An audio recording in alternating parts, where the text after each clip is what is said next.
Recently I was reading the Bible, man, and I came across a story of Gideon. And God revealed himself to Gideon in the form of an angel.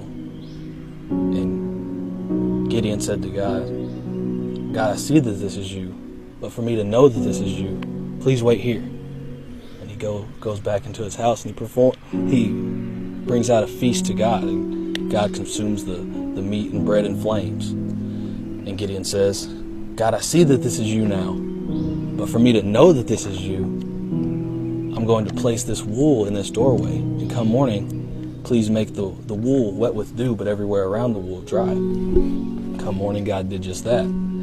Gideon wrung out the wool and filled a bowl of water. And Gideon said to God again, God, I see that this is you, but for me to know that this is you, I'm going to place this same wool in this doorway.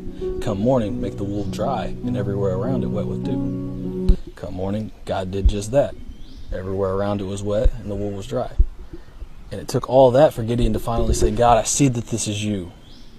And then asked, what do you want me to do? It took all of that for him to actually come to God. And then I kept reading, and I got to the story of David. And all through the book of David, it says, and God was with David. God was always with David. And I think Michael Todd even reiterated it a little bit. It says, God, why were you always with David? It said, because David was always with me.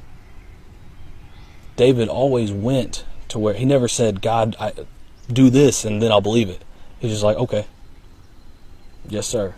And God always said, thank you, my good and faithful servant. He always rewarded David. And David is the most called on and most loved by God all throughout the Bible.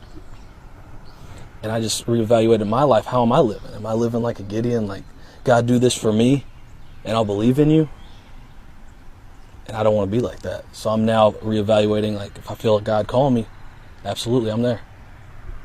Yeah. God calling me to do something, okay. I don't need you to line it out for me and then I'll do it. I'll do it. It may be hard. It may be tough. It may not be what I thought I was going to do, but I hear you calling me and I'm doing what you called me to do.